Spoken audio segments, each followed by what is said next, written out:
Looking back at 2024 has made me really put this channel into context.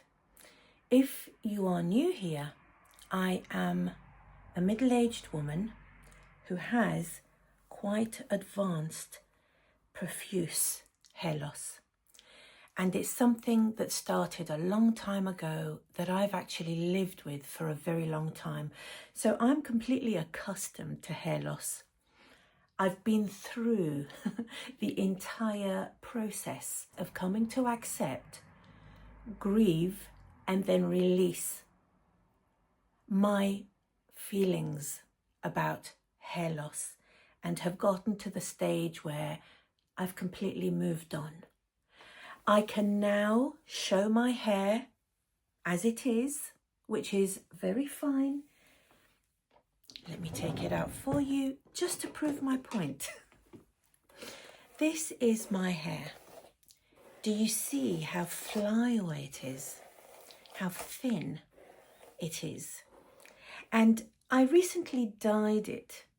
So obviously at my age, at 55, it's actually grey.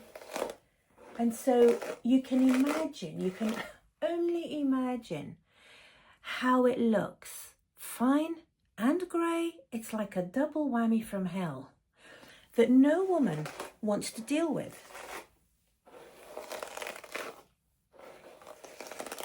When I was younger, my hair was thick. When I was very young, when I was a teenager, it was thick.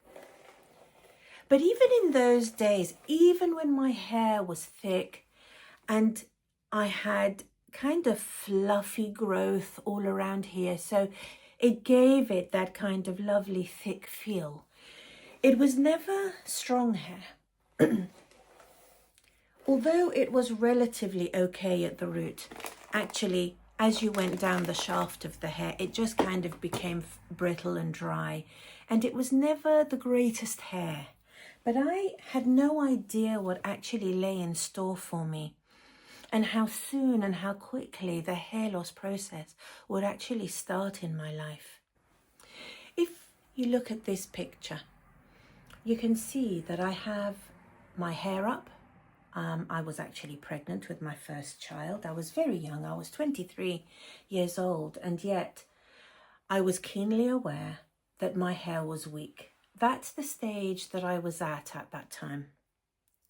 You can see around the hairline there that it is quite fluffy, quite full. And in this picture, this is before I got pregnant. I must have been about 19, 20 in this picture. You can see just how much of how much of the picture it takes. My hair was curly, it was fluffy, it was big hair, it was full at the front, it was full everywhere. But very soon as time progressed with my hair, I started to get hair loss at the front. Now, initially, it was just a little patch. And it was a patch of thinning hair. So I had relatively intact hairline all the way around here. But right in the center, it was thin. If you look at this picture, I've got my hair pulled back by my hand. And you can see that it is thin around the hairline at the front. In this picture, I was about 28. That was where the main hair loss was in my life. In this picture now, you can see a couple of years later, the hair volume has decreased so much from that first picture you saw when I was 19. The general gist, the general direction of travel with my hair has just been for it to deteriorate and deteriorate over time. And I can assure you that as a young woman, I found that really distressing and very embarrassing. And I spent a lot of my time kind of trying to minimize the hair loss, to disguise the hair loss, thinking of ways and colors that I could dye it, highlight it right from the front. But no matter what I did, no matter what I did, this is where I ended up. Just come with me now, and I'm going to pull out my wedding album, or at least there's a photo here at the bottom of the stairs of Stephen and I when we got married. And I want to show you the sort of thing I'm talking about. Do you see the front of my hair there? I mean, don't worry about Steve's hair. That's a separate issue. I'm talking about my hair right at the front. You can see that it's kind of thick and full everywhere, but right at the front hairline, there's probably a 2-inch deep area that has now developed into this. And if I get my rat tooth comb and I separate the hair there and pull it forward, literally there is no hair to speak of. It's very fine.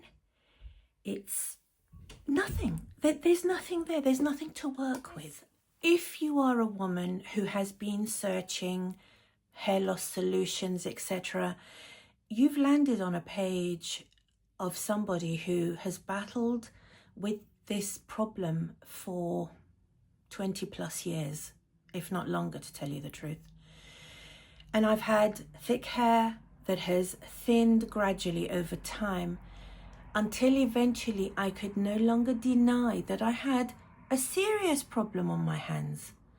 Now, until maybe 1.5 years ago or so, I was wearing wigs and toppers in my own time, but I then started to wear them to work, which meant that I was wearing hair full time. And now the idea of going out without hair on is so foreign to me. It's something that I would never consider doing. And you can bet that until I had started to really own this hair loss problem, I would never have put myself out on YouTube for the entire world to casually click through and find my videos. People who know me, previous partners. I was even found on Instagram by my very first boyfriend. And whenever we spoke on video call, I was wearing hair. And then there I was without. And I found that quite difficult for a couple of minutes. But then I remembered who I was now. And I remembered how hard won my attitude now has been. I've earned every ounce of confidence, and I've been able to find my beauty as a woman who has got severe hair loss. So looking back at 2024 and beyond, when I first started this channel, I asked myself, why did I start this channel? Why did I need to do this? And the reason for that is, number one, and I'm going to be completely honest with you, it's helped me. I am the one who benefits most out of this. And I think as a consequence of that, other women don't feel so alone with their hair loss. Because it's such a taboo, because people don't talk about it, if you're a woman who would rather the ground opened up and swallow you whole, rather than have somebody clock you in public with hair loss. And ladies, let's face it, who wouldn't clock this? I mean, the hair loss is all the way right up to the back. You can watch this channel, get into the rhythm of how I've built myself up all the way back from 2019, when I got my very first wig. And in fact, I remember finding hair review channels and watching them, well, I could say with passion, with obsession. I was utterly captured by what I was seeing on the screen. I was seeing plain front wigs, lace front wigs. Later, I watched topper reviews. Initially, everything was synthetic because actually real hair was extremely expensive in those days, but it has been coming down in price as demand has increased. And actually, demand for wig wearing has increased generally. Yes, women get fine hair as they age, and it is a very well-known side effect of illness, of hormone imbalance, of perimenopause and menopause. A lot of women are destined to hair loss, for hair loss. So, but as the quality of the wigs moved on from that 1970s nightmare, that nest of permatease that literally was just all permatease right at the front. As we moved on from there, I think women joined me in being captivated by the possibilities that they saw. I get comments of women saying, I don't have anybody to talk to about this. I try and talk to my husband, but he doesn't understand. He doesn't understand why I can't just be au naturel. I just feel very uncomfortable being seen by others with my hair loss as it is, and I feel like I've lost myself. I'm no longer that person that I recognize in the mirror, that person who had hair around their face. And ladies, having hair around your face really makes a huge difference. It is a very youthful look to have colour and movement around your face. It makes all the difference in the world. And to illustrate this, I have gotten dressed today. I am going to my friend Jane's house. We are going to do reflexology and have lunch, and she's going to give me reflexology, and I'm looking forward to it. I'm really excited about it. But had I been a woman who couldn't overcome the stigma and the taboo of hair wearing, and I'm talking about within white culture, even let's leave white culture alone, within Middle Eastern culture, which is actually where I'm from, the Middle East and the Mediterranean. A lot of women there, because of the sun and the vitamin D and the good food, they have quite plentiful thick hair. I'm sure lots of women wear hair, but it's nothing that I've come across before. So I've kind of had to reinvent the wheel and make it okay for myself to wear hair. Now, I've put my makeup on. I've gotten dressed. Soon I'm going to be wearing some jewellery, and my selection is going to be based on the hair that I decide to wear. This is how I'd have to go out. Let's be a little bit generous to myself. I might, like I used to before, try and find a way of maybe making the hair less conspicuous. So maybe putting it up a little bit and just having it loose at the back. But you cannot get away from this. This floaty, cloudy, fine hair. I did, when I was able, use sprays, powders, good old Topic. I even had that bottle where you actually spray it through a fine nozzle and it kind of sits on the scalp and makes the hair loss less conspicuous. But when your hair loss is right at the front like this, that Topic is the first thing people will see. Look at this transformation. I know your eyes are probably on stalks, just like mine were. Look at this transformation. Beautiful colour. Look at the realism.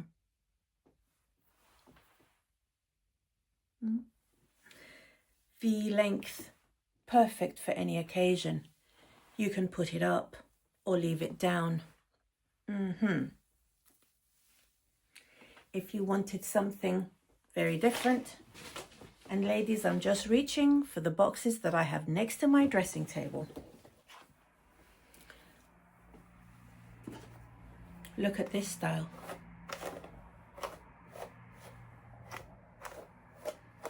Look at the highlights and the layering.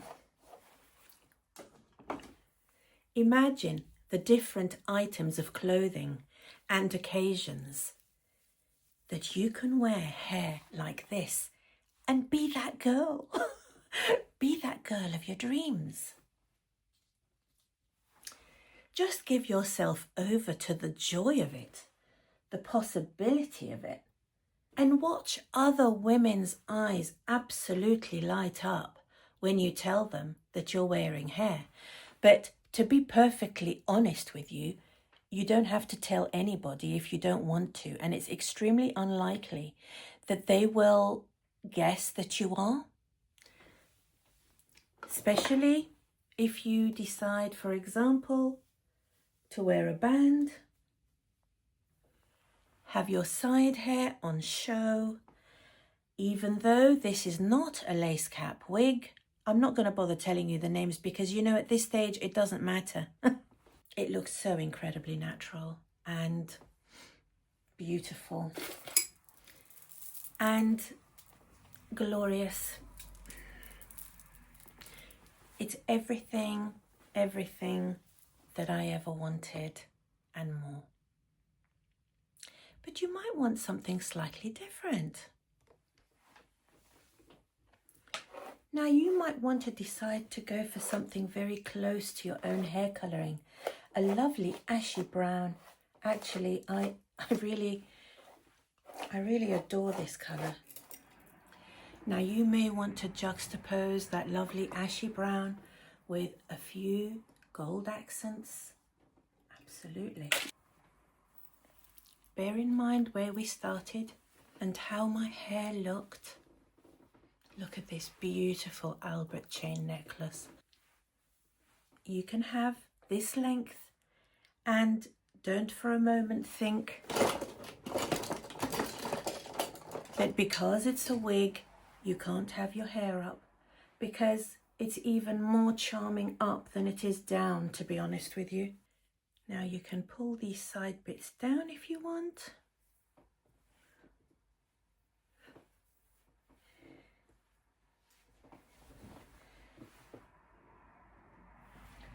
The side hairs here, because of course you have a wig cap there, your side hairs can be pulled out and integrated with that hair to completely disguise. See for yourself. This is who you can be in 2025. Sets off your clothing, your makeup, sets off your jewelry, your nail colour, your eye colour. I mean, I've just got standard issue brown eyes, unfortunately. But imagine if you've got green eyes, grey blue eyes, absolutely fantastic. Think of the blondes and the reds that you can wear. I'm a brunette. I choose brunettes. They're my favourites. And I'd like to introduce another cool brunette. The ladies who support this channel, many of them are hair wearers themselves, will know exactly who this is. Of course, it's Mila, my very first wig. Amazing lace front, and the full monofilament top means that I can have that parting anywhere I want. You can treat this hair as though it were your own, and you can change up the style, the part, wear it up or down, any way you want. It's going to look amazing. It really will look amazing. Who doesn't love a cheeky little bob? Look at the colour. Look at the ashiness of that colour. This is a very simple, extremely classic necklace. Look at how lovely everything looks when you've got thick, healthy looking, beautifully dyed and coloured hair. Your lipstick, your jewellery, your clothing, you just look complete. You look finished off. But of course, I may want something a little bit lighter. So let's see what I have in my wig closet. That famous wig closet behind you. That Life and Hair wig closet that's got a worn bit of carpet going up to it, because I'm in that wig closet every single day.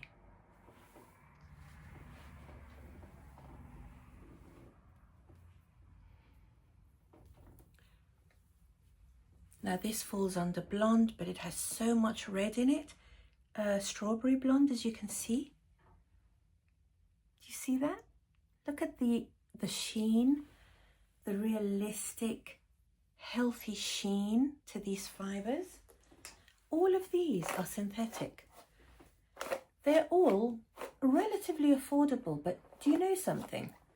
I really enjoy TikTok, and there are so many wig sellers on TikTok that are selling really incredible pieces at quite reduced prices. It's definitely worth looking. So I've decided to go with this stack and to just make the earrings a little bit more discreet.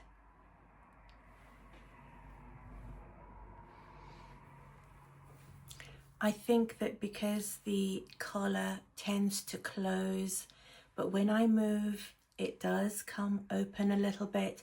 I think just having this gold and kind of pearls just catch the eye very nicely when it comes open a little bit. And that's what I was hoping for. I've fallen in love with this bracelet. I'm definitely wearing this bracelet. I love this ring. I'm definitely wearing this ring. Unfortunately, there really is one heck of a mess to clear up. But you know, it's an absolute pleasure. So in conclusion, almost at the end of 2024, I would say, let's make the best of what we have. The hair we have, wigs, the clothes we have, the home we have. Let's make the best of what we have. That's what I intend to do in 2025. I'm really keen to continue decorating this house and to continue finishing it off. I want to be able to be in rooms that make me feel good, where I'm proud to show friends and family into. My granddaughter, I want her to see what a warm, loving home is all about, what it looks like, what it feels like. I want to finish her room upstairs and take all her toys upstairs and give her a lovely little place here. These are the things I think that I'm prioritizing. I'm prioritizing myself physically and my home. And I can't think of anything more that I would rather prioritize. I think as far as effort for return, that's definitely top of my list. And you know something? I've learned that takes having confidence in yourself, having the belief that you're worth the effort, that even though this effort and expense is going to be spent, you are the main beneficiary of it, and that's okay. Giving yourself the permission to be that person that the goodness and the effort and the resources are focused on and poured upon. I'm comfortable with that. If I don't achieve these dreams now, when am I going to achieve them? Whatever we have today, let's run with what we've got today. And I'm going to continue to upload my achievements as I see them online, to talk about hair loss, to slowly grow my channel with the most amazing, supportive, wisdom-seeking women who have lived, have had their own challenges and have overcome their own challenges in order to continue to grow and be really the very best version of ourselves that we can be.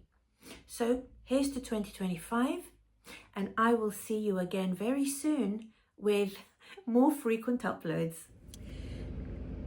You know, there's something that I wanted to add, something really important in my thinking. When I said earlier, as I was saying it, when I said that it's nice to be able to accept resources pouring down on you, time pouring down on you, you being the main recipient of good things, I kind of felt uncomfortable saying that, even as I was saying it. That's the extent to which I I'm accustomed to denying myself the things that I need to be the woman that I want to be. Remember, that woman that I want to be is also the best mother that I can be, the best grandmother, the best wife that I can be. And all of these things are going to require me to feel my best. I want to be slim. I want to be happy, secure, content, creative, attractive, etc., etc. That's what I wanted to portray when I said those things. And yet, even though when I was saying them, I felt uncomfortable, I knew that they are normal things to think, healthy things to think. Plenty of other women think like that. But somewhere along the line, I made the connection that thinking like that was not advisable. It was not good. It was not the right thing to do. Maybe what I'm trying to say is I finally see and have the opportunity that 2025 is going to be a year where I focus on myself, which will have a knock-on effect to all of my loved ones who rely on me. Maybe that's what I'm meant to say. Maybe you picked up on that, or maybe you were sitting there thinking, oh, she's a little bit selfish, isn't she? Shouldn't she be thinking about other people? So that's my my little addition right at the end of 2024, just to explain my intentions going into the new year.